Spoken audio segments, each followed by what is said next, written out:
Friends, हाय, मेरा नाम है रॉथर जेलिस इज माय नेम और मेरे साथ है अर्पित कुमार शर्मा और आप लोग देख रहे हैं स्टूडेंट का वीडियो। आज हम लोग बात करने वाले हैं जेईई रिजल्ट्स के बारे में। ये जेईई एडवांस का रिजल्ट आ चुका है। आज हम बात करेंगे यहाँ पर टॉपर कौन बना है, मेल में फीमेल में टॉपर कौन बना है, एसजी एससी एसटी और जितने भी कोटा होता है, जितनी ब्रांच, मतलब इसके ऑफिशियल वेबसाइट पे भी आप देख सकते हो। मिनिमम एग्रीगेट की मार्क्स की बात करेंगे, हम एवरेज मार्क्स की बात करेंगे और जोश आ गया है, क्या कट ऑफ होने वाला है इसके बात रिजल्ट आ चुका है। एक चीज और बता दें, यहाँ पर आपके रजिस्ट्रेशन कल से 40 हो चुकेंगे और इसके बाद आपको चॉइस फिलिंग करना, मतलब किस रैंक पर कौन सी क्या चॉइस फिलिंग करनी है, कौन सा कॉलेज लूं, मतलब कौन सी ब्रांच लेनी है, मुझे किस रैंक ब्रांच प्रेफर करूं या कॉलेज प्रेफर करूं। तो यहाँ पर आपको सारी चीजें बताई जाएंगी, सिखाई जाएंगी स्टेप बाय स्टेप। तो मैं यहाँ पर बता दूं, करीब 40,000 लोगों ने यहाँ एपियर हुए जनरल कैटेगरी से, उसमें से भी 600 साढ़े 600 लोग वो हैं जो कहीं ना कहीं पीडब्ल्यूडी में है।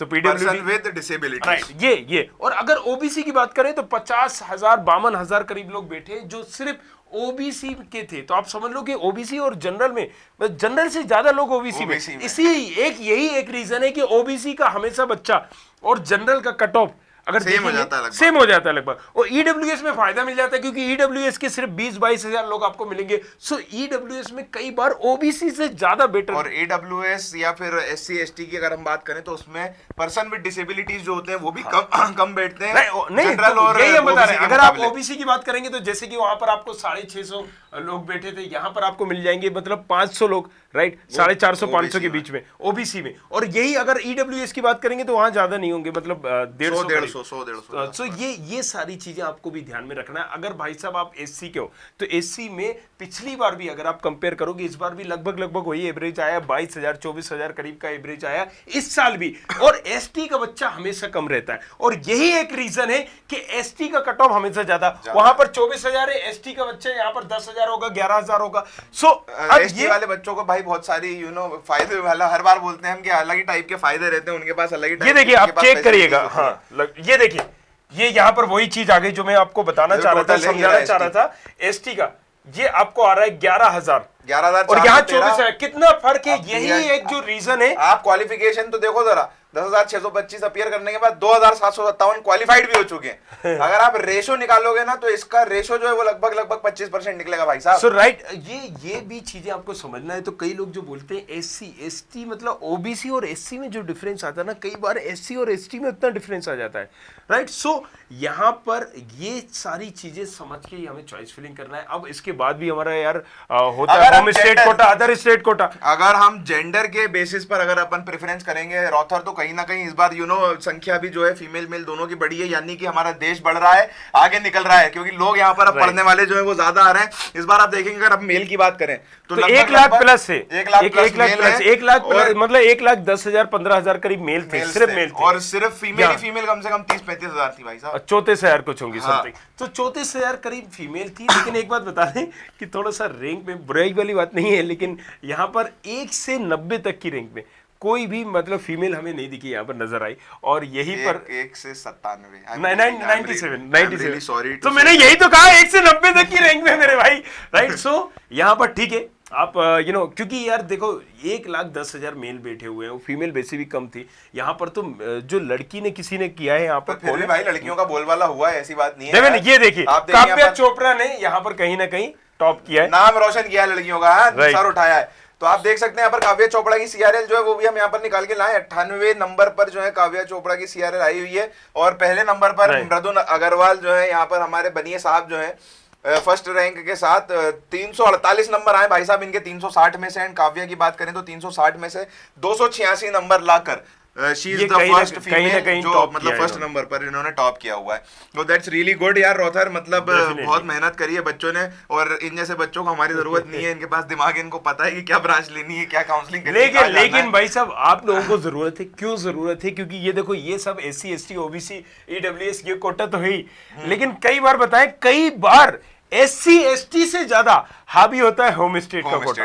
और कई बार होम स्टेट बिल्कुल कुछ मायने नहीं रखता। कई बार ईडब्ल्यूएस कोटा हाँ, अरे मैंने लास्ट टाइम भी आपको बताया था, सिक्किम ले लो, मणिपाल ले लो, एनआईटी मणिपाल की जब हम बात करेंगे तो एनआईटी मणिपाल भाई 6-7 लाख पर मिलती है भाई। अरे 9 लाख पर मिले, लास्ट ईयर तो 9 लाख पर मिले थे, 9,52,000, 9,42,000। मणिपाल, एनआईटी अरुणाचल अगर हम प्रदेश, सीएस की बात करें, मिजोरम, ये सब अगर एनआईटी मणिपाल की आप बात करोगे ना, यहाँ पर मणिपाल की बात करोगे, 50,000 में CS other state quota pick, home state quota 5 lakh, हटो अलग, मतलब 5 लाख तक यहाँ पर गया हुआ था। और अगर यही दूसरी ब्रांच की बात करें, इलेक्ट्रॉनिक, इलेक्ट्रिकल जैसी ब्रांचेस थी, 9 lakh home state Kota, other state Kota भैया यहाँ 60,000 में लाले पड़ गए। तो ये सारी चीजें समझनी आपको पड़ेंगी, इसलिए बने रहना है, चुपते रहना है हमारे साथ। समझने के बाद एक चीज और मैं आप लोगों को बता दूं, यहाँ पर मैं ये भी लेकर आया हूँ कि कहां से, किस साइड से कौन टॉपर जो है वो हमारे पास यहाँ पर अवेलेबल है। तो अगर हम यहाँ पर बात कर लेते हैं, क्योंकि मुझे तो देखना पड़ेगा भाई, इसको रटा हुआ रहता अपने को नहीं रहता है। तो अगर यहाँ पर एक और चीज, ये ऑफिशियल वेबसाइट पर भी जाके आप देख सकते हैं, क्योंकि उन्होंने रिलीज भी कर दिए, राइट। बट यहाँ पर देखो ये सारी चीजें तो आपको मिल जाएंगे, लेकिन ये नहीं मिलेगा कि किस रैंक पे क्या भरना है और कैसे भरना है, किस तरीके से आपको करनी है। अगर सही तरीके से आपको ब्रांच लेनी है और आपके ड्रीम कॉलेज में ड्रीम ब्रांच टारगेट करनी है, तो कहीं ना कहीं आप लोग एक्सपर्ट की सलाह लो, कोई बुराई नहीं है उसको लेने में। तो हमारे साथ और भी लोग हैं, वो भी बने रहेंगे, आपको बताते रहेंगे। चलिए हम यहाँ पर जल्दी से बात कर लेते हैं। अगर ओपन कैटेगरी की बात करें तो मृदुल अग्रवाल जो है वो यहाँ पर फर्स्ट नंबर पर हमारे साथ आ चुके हैं। अगर हम ओबीसी की बात करें यहाँ पर, तो प्रियांशु यादव जो है वो हमारे साथ बने हुए हैं। प्रियांशु यादव, कांग्रेचुलेशन प्रियांशु। रामास्वामी संतोष रेड्डी, यहाँ पर अगर हम बात करें रामास्वामी संतोष रेड्डी की, तो ये जनरल ईडब्ल्यूएस में इन्होंने टॉप ब्रांच जो है वो हासिल करी है। अगर एससी की बात करें तो नंदीगाम, थोड़ा सा अगर नंदीगामा अगर नाम में इधर उधर हो जाए तो माफ करिएगा, क्योंकि यार थोड़ा सा प्रोनाउंसिएशन भी गलत हो सकता है। नंदीगामा निखिल। और अगर हम यहाँ पर एसटी की बात करें तो यहाँ पर एसटी में कौन है यार हमारे पास, बिजली प्रचोथन वर्मा। मतलब ये ऐसा बिजली इन्होंने कड़काई है, ऐसा बेहतरीन करंट मारा है कि साहब फर्स्ट नंबर पे आकर खड़े हुए हैं या खड़ी हुई हैं एसटी में। जनरल पीडब्ल्यूडी यानी कि person with disability, Arnav Jaydeep Kalgutkar यहाँ पर आईआईटी बॉम्बे के अंदर जो जोन है, मतलब इसमें जोन होते हैं, अगर आप लोगों को पता नहीं है तो मैं बता दूं, इसमें जोन होते हैं IIT Delhi zone, IIT Hyderabad, IIT Bombay. तो ये आईआईटी बॉम्बे मतलब इस एरिया से बिलोंग करते होंगे। जनरल ईडब्ल्यूएस पीडब्ल्यूडी की बात करें तो युवराज सिंह आईआईटी कानपुर। उसके बाद ओबीसी की बात कर लेते हैं फटाफट, पीडब्ल्यूडी में गोरले कृष्णा चैतन्य। उसके बाद हम बात कर ले, नाम बड़े अच्छे हैं यार, मतलब नाम पढ़ के मजा आ रहा है। पीडब्ल्यूडी की बात करें तो यहाँ पर भाई साहब राजकुमार भी है, जानी राजकुमार आए हैं। उसके बाद रविशंकर मीना करें यहाँ पर तो रविशंकर मीना। ओके, तो रविशंकर मीना जो है वो यहाँ पर ले चुके हैं पहला स्थान। तो ये थे सारे के सारे जो नाम थे वो थे quota wise, general, OBC, SC, ST और फिर इन्हीं के अंदर पीडब्ल्यूडी भी सारे के सारे। तो राइट, अब ये यार देखो हर साल क्या था, कई बार यहाँ पर 2-2 लाख प्लस लोगों ने भरते हैं, लेकिन यहाँ पर इस बार थोड़े से कम लोग कहीं ना कहीं सिलेक्टेड हुए थे।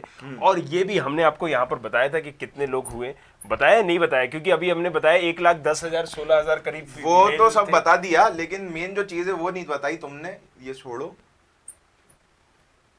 ये जो मेन चीज है जोन वाइज, जो भी हम बात कर रहे थे ना जोन की, तो इसमें जोन वाइज डिस्ट्रीब्यूशन, ये इतना इंपॉर्टेंट नहीं है। टॉप 500 कैंडिडेट कितने कहां से निकले हैं, किस जोन से निकले हैं, वो ये तो आपको वेबसाइट पर भी पता पड़ जाएगा, लेकिन हम एक हाईलाइट दे रहे हैं। उसके बाद अगर आप यहाँ पर देखते हैं टॉप 10 कैंडिडेट्स इन सीआरएल, तो वो आपको सामने आ जाएगा। क्योंकि अब आपने देखो फीमेल कैटेगरी में तो हमने बता दिया कि जो पहली महिला थी वो 98th रैंक पर थी, लेकिन टॉप 10 जो कैंडिडेट्स हैं अगर हम उनकी बात कर लें यहाँ पर, तो पहले नंबर पर मृदुल अग्रवाल है, दूसरे पर है धनंजय रमन, तीसरे पर है अनंत लूनिया, चौथे पर है रामस्वामी संतोष रेड्डी, पांचवें पर है पोलू लक्ष्मी साई लोकेश रेड्डी, छठे नंबर पर है सोनी नमन निर्मल, सातवें पर है कार्तिक श्री कुमार नायर, आठवें पर है चैतन्य अग्रवाल, नवे पर है अर्नव आदित्य सिंह एंड 10वें पर है मोडुल्ला ऋषिकेश रेड्डी। अच्छा, इस बार अगर हमारी तरफ से एक बार जोरदार कांग्रेचुलेशंस, बहुत बढ़िया, आप लोगों ने जबरदस्त मेहनत करी है। और एक बार अगर आप फीमेल कैटेगरी में देखोगे तो गुवाहाटी काफी नीचे चला गया है इस बार, यहाँ पर देखिए 1,000 प्लस गया हुआ है।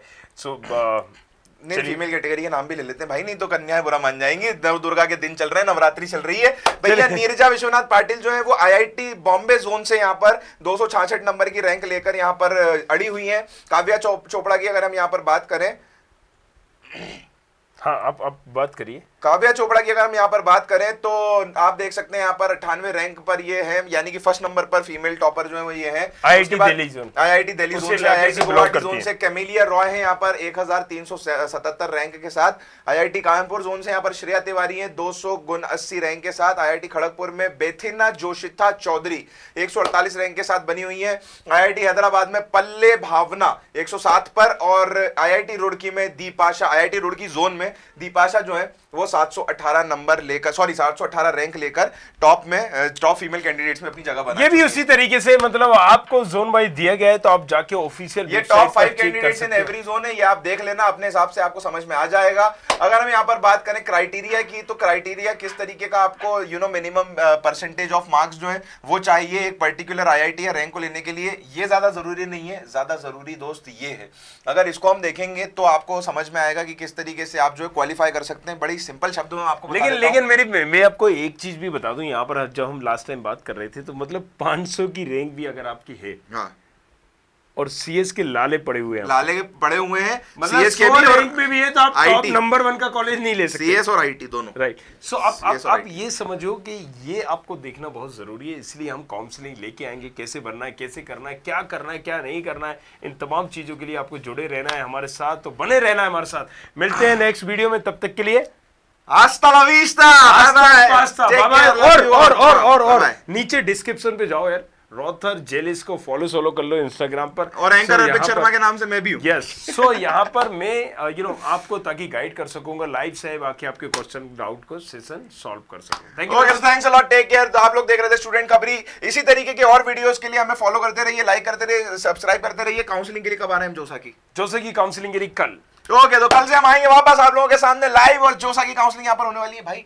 आईआईटी में जाने वाले बच्चे अपने को कॉल करेंगे, बहुत मजे लेंगे अपने, बहुत लंबे लंबे दिमाग है इन लोगों के, इनसे बच के चलना पड़ेगा भाई। लेकिन अगर आपने वीडियो देखी होगी अपनी, तो डोंट वरी, तुम्हारे हर सवालों का जवाब मिलेगा। चलो चाय पिलाओ, चलो बाय।